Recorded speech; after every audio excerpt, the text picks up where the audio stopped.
রাদিয়াল্লাহু তাআলা আনহু। 10 জন জান্নাতের দুনিয়াতে বসে যে 10 জন সাহাবা জান্নাতের সুসংবাদ পেয়েছেন তাদের মধ্যে একজন, আলহামদুলিল্লাহ বলেন। আব্দুর রহমান ইবনে আউফ রাদিয়াল্লাহু তাআলা আনহু প্রথম 8 জন মক্কায় যারা কালিমা পড়ে মুসলমান হয়েছে তাদের একজন। তার স্ট্যাটাসটাকে জেনে নেন। তো তিনি যখন মক্কা থেকে হিজরত করে মদিনায় গেলেন, মনে রাখবেন মক্কা থেকে যে সাহাবারা বাড়ি ঘর ছেড়ে হিজরত করেছে তাদেরকে বলে মহাজির, মানে হিজরতকারী সাহাবা। আর মদিনাতে যে সমস্ত সাহাবারা তাদেরকে রিসিভ করেছেন তাদেরকে বলে আল আনসার, মানে সাহায্যকারী সাহাবা। তো যারাই হিজরত করে মক্কা থেকে মদিনায় যেত, বিষ্ণু ইসলাম মদিনার কোন সাহাবীর সাথে তার ভাই পাতিয়ে দিতেন, আল মুআখাত, ব্রাদারহুড করে দিতেন, দায়িত্ব দিতেন যে তুমি এই সাহাবীকে দেখবে।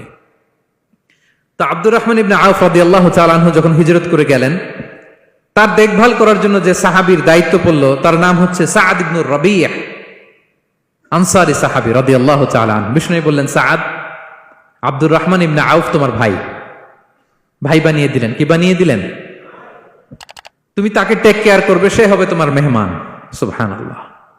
সাআদ ইবনে রাবিয়া রাদিয়াল্লাহু তাআলা আনহু তিনি আব্দুর রহমান ইবনে আউফকে ডেকে নিয়ে গেলেন, ঘরে নিয়ে গেলেন মেহমানকে, এবং বললেন, ইয়া সাআদ ইন্নী আকসারুল আনসারি মালান। হে সাআদ, তুমি চিন্তা করো না, তুমি মনে করো না যে তোমার ভরণ পোষণ দিতে আমার কষ্ট হবে।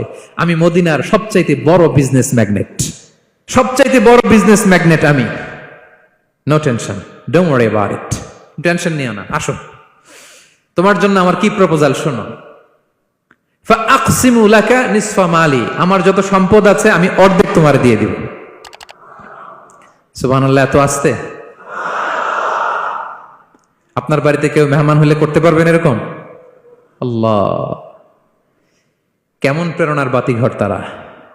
ফাআকসিমু নিসফা মালি, হে আব্দুর রহমান ইবনে আউফ, আমার অর্ধেক সম্পদ তোমারে দিয়ে দিব। এখানেই শেষ না, এরপর বলতে লাগলেন, আমার অনেকগুলো স্ত্রী আছে, তুমি কোথায় যে মেয়ে খুঁজবা, প্রস্তাব দিবা, এত ঝামেলার দরকার নাই। আমার কোন স্ত্রীকে তোমার ভালো লাগে বলো, তার যদি তোমাকে ভালো লাগে তাহলে প্রয়োজনে তাকে আমি ডিভোর্স দিয়ে দিব, তাকে নিয়ে তুমি সুখের সংসার করবা।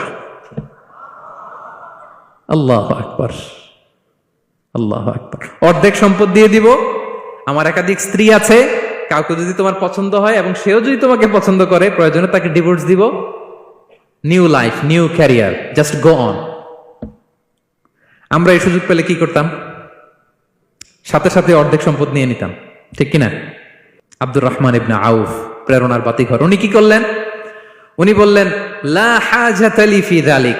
আমার ভাই, তুমি যে বলছো সাআদ ইবনে রাবি, তুমি যে এত চমৎকার প্রপোজাল দিয়েছো, এতেই আমি খুশি, তোমার কোনো কিছুর আমার দরকার নাই। বারাকাল্লাহু লাকা ফি আহলিকা ওয়া মালিক, আল্লাহ তোমার সম্পদে বরকত দেখ, আল্লাহ তোমার পরিবারেও বরকত দেখ। তবে একটা কষ্ট করতে হবে, সেটা কি? আব্দুর রহমান ইবনে আউফ বললেন, দুল্লানি ইলা সুক, just show me the way to market. মদিনার বাজারটা কোথায় এটা একটু দেখায় দাও। আমি নতুন মানুষ, পথঘাট চিনি না। দুল্লানি ইলা সুক, just show me the way to market of Medina. মদিনার বাজারটা কোন রাস্তা একটু দেখায় দাও।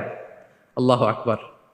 সাআদ ইবনে রাবি বললেন, এই তো মদিনার বাজার। উনি যে কিছু ঘি কিনলেন, পনির কিনলেন, কিনে বিক্রি করলেন, প্রফিট করলেন। ওই প্রফিট দিয়ে আরো বেশি করে কিনলেন, আবার বিক্রি করলেন, প্রফিট, আবার বিক্রি করলেন, প্রফিট। এই কেনা বেচা করতে করতে 1-2 মাসের মধ্যে উনি মদিনার one of the biggest business magnate হয়ে গেলেন। আল্লাহু আকবার। কি হাড় ভাঙ্গা পরিশ্রমী না তারা করেছেন।